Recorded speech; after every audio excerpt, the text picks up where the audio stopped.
আমাদের ক্যান্টিনের বাবুর্চি অমুসলিম, তার হাতের রান্না খাওয়া কি বৈধ হবে? অমুসলিমের রান্না খাওয়া বৈধ।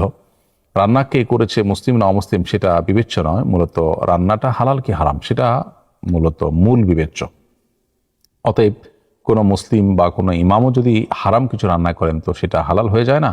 আবার কোনো অমুসলিম যদি সম্পূর্ণ সঠিকভাবে পাক পবিত্রতার সাথে হালাল জিনিস রান্না করেন তো সেটা হারাম হয়ে যাবে না। অল্প বয়সে কারো চুল সাদা হয়ে গেলে চুলের রং কিংবা কোনো মেডিসিন ব্যবহার করে কালো করা যাবে কিনা, খুবই প্রয়োজনীয় একটি প্রশ্ন।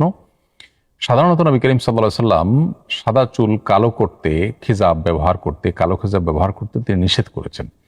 এটা এক ধরনের প্রতারণা থাকে, বয়স লুকাবার একটা প্রচেষ্টা থাকে। এটি কোনো সততার বা সৎ মানুষের পরিচায়ক নয়। এই জন্য নবী করিম সাল্লাল্লাহু আলাইহি ওয়াসাল্লাম এটি করতে নিষেধ করেছেন। তবে সাদা চুল থাকলে সেটাকে মেহেদি কালারে পরিবর্তন করতে বলেছেন, কালার দিতে বলেছেন, মেহেদি বা অন্য কালারে কালার করতে বলেছেন, এবং কালো কালারটাকে তিনি পরিহার করতে বলেছেন, কারণ কালো কালার দিয়ে মূলত বয়স লুকাবার চেষ্টা করা হয়, সেটা যেন না হয়।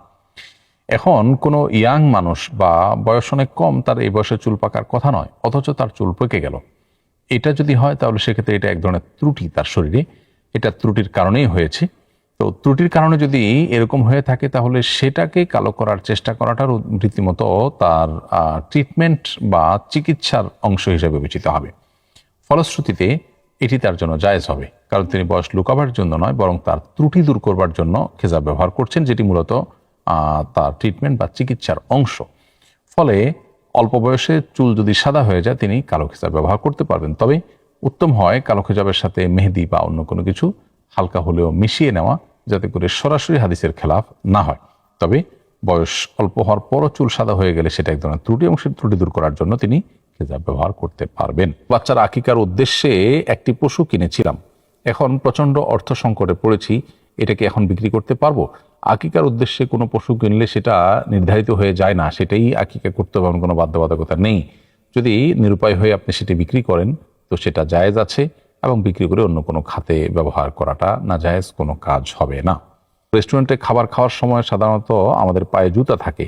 এক আলেমের কাছ থেকে শুনেছি খাওয়ার সময় জুতা পরিধান করা উচিত নয়, এ ব্যাপারে নাকি হাদিসে নিষেধাজ্ঞা আছে, এ ব্যাপারে জানতে চাই। জুতা পরিধান করে বা জুতা পায়ে রেখে খাবার খেতে কোনো নিষেধাজ্ঞা কোনো বিশুদ্ধ হাদিসে বর্ণিত হয়নি। অতএব আপনি জুতা পায়ে খাবার গ্রহণ করতে পারেন বা খাবার খাওয়ার সময় আপনার পায়ে জুতা পরিহিত থাকতে পারে। মুস্তাদরাকে হাকেমে এমন একটি হাদিস পাওয়া যায় আনাস রাদিয়াল্লাহু তাআলা আনহুর বরাতে। হাদিসটির ভাষ্য হলো, ইদা আকালতুম ফাখলাউ নিআলাকুম, তোমরা যখন খাবে তখন তোমাদের জুতা খুলে নিবে, ফাইন্নাহু আরওয়াহু লিআবদানিকুম, এটা তোমাদের শরীরের জন্য বেশি ভালো। তো এই হাদিস সম্পর্কে হাফেজ যাহাবী রাহমাতুল্লাহ আলাইহি বলেছেন, আহসিবুহু মাওদুআন, এটাকে আমি জাল হাদিস মনে করি। এই হাদিসকে কোনো আলিমই বিশুদ্ধ হাদিসের কাতারে শামিল করেননি। ফলে পায়ে জুতা রেখে বা পরিধান করে খাবার খেতে কোনো হাদিসে আসলে নিষেধাজ্ঞা বর্ণিত হয়নি। কোনো মানুষ মারা গেলে সে কি তার গোসল করানো, কাফন দাফন, জানাজা এবং আত্মীয় স্বজনের কান্না, কথাবার্তা ইত্যাদি শুনতে অনুভব করতে পারে? মানুষ মারা যাওয়ার পর তাকে গোসল দেবার সময়, কাফন দাফন করানোর সময় তার আত্মীয় স্বজনের মুভমেন্ট, তাদের কান্নাকাটি, তাদের কথাবার্তা ইত্যাদি মৃত ব্যক্তি পুরোপুরি অনুভব করা, শুনতে পাওয়ার কথা কোনো হাদিসে এভাবে বর্ণিত হয়নি। তবে নবী করিম সাল্লাল্লাহু আলাইহি ওয়াসাল্লাম থেকে এই প্রসঙ্গে দুটি হাদিসের কথা আমরা জানি। তার একটি বর্ণনা করেছেন আনাস রাদিয়াল্লাহু তাআলা আনহু, আর অপরটি বর্ণনা করেছেন আব্দুল্লাহ ইবনে আব্বাস রাদিয়াল্লাহু তাআলা আনহু। আনাস রাদিয়াল্লাহু তাআলা আনহু বর্ণিত সহিহ বুখারীতে যে হাদিসটি বর্ণিত হয়েছে, সেই হাদিসে নবী করিম সাল্লাল্লাহু আলাইহি ওয়াসাল্লাম বলেছেন, কোনো ব্যক্তিকে যখন কবরে রাখা হয় এবং কবরে রাখার পরে তার আত্মীয় স্বজনরা যখন তাকে দাফন করে চলে যায়, তো মৃত ব্যক্তি তাদের চলে যাওয়ার সময় পায়ের জুতার আওয়াজ পর্যন্ত শুনতে পান।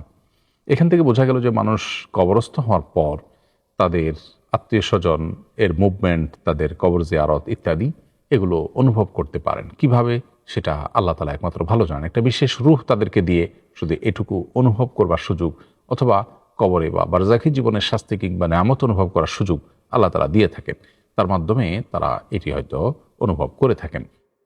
আব্দুল্লাহ ইবনে আব্বাস রাদিয়াল্লাহু তাআলা আনহু বর্ণিত হাদিস থেকে আমরা জানি যে নবী করিম সাল্লাল্লাহু আলাইহি ওয়াসাল্লাম বলেছেন, কোনো ব্যক্তি যদি কোনো মৃত ব্যক্তির কবরে গিয়ে সালাম পেশ করে, কবর জিয়ারত করে, এবং লোকটি যদি মৃত ব্যক্তির দুনিয়াতে পরিচিত হয়ে থাকে, তাহলে মৃত ব্যক্তি সেটা অনুভব করেন যে কে তাকে সালাম দিয়েছেন, এবং আল্লাহ তাআলা তাকে রাদ্দাল্লাহু রূহাহু, আল্লাহ এক প্রকার রূহ তার মধ্যে ফেরত দেন, যার ফলে সে সালামের জবাব বা জিয়ারতকারী ব্যক্তি যখন সালাম পেশ করে তার উত্তর বা রিপ্লাই তিনি দিতে পারেন। এখান থেকে বোঝা যায় দাফন করার পর তার কবর জিয়ারত, কবরের পাশে সালাম পেশ এবং সালামের জবাব দেওয়া, এই বিষয়গুলো মৃত ব্যক্তির ক্ষেত্রে ঘটে এবং এই অনুভূতি শক্তি আল্লাহ তাআলা তাকে দিয়ে থাকেন। কিন্তু তার আগের যে চ্যাপ্টারটা, অর্থাৎ তার দাফন করার আগের যে সময়গুলো, সে সময়গুলোতে তিনি তার আত্মীয় স্বজনের সবকিছু অনুভব করতে পারেন, এমনটি কোনো হাদিসে বর্ণিত হয়নি। বিভিন্ন সিনেমায়, বিশেষভাবে ভারতের সিনেমায় দেখা যায় মুসলিম অভিনেতারা গল্পের প্রয়োজনে এবং অভিনয়ের স্বার্থে পূজা করে, মূর্তির সামনে প্রার্থনা করে। এদের ইমানের অবস্থা কি? তাদেরকে মুসলিম বলা যাবে কিনা? খুবই দরকারি একটি প্রশ্ন, প্রিয় দর্শক। যে সকল কথা এবং কাজ স্পষ্ট কুফুর, এগুলো ইচ্ছাকৃতভাবে যদি কেউ মুখে উচ্চারণ করেন অথবা কাজে সম্পাদন করেন, কেউ তাকে বাধ্য করেননি, এরকম পরিস্থিতিতে তিনি যদি সেগুলো করেন, তাহলে তিনি কাফির হয়ে যাবেন এবং তার অন্তরে ঈমান থাকলেও তিনি কাফির হয়ে যাবেন, কারণ বিষয়গুলো স্পষ্ট কুফরি।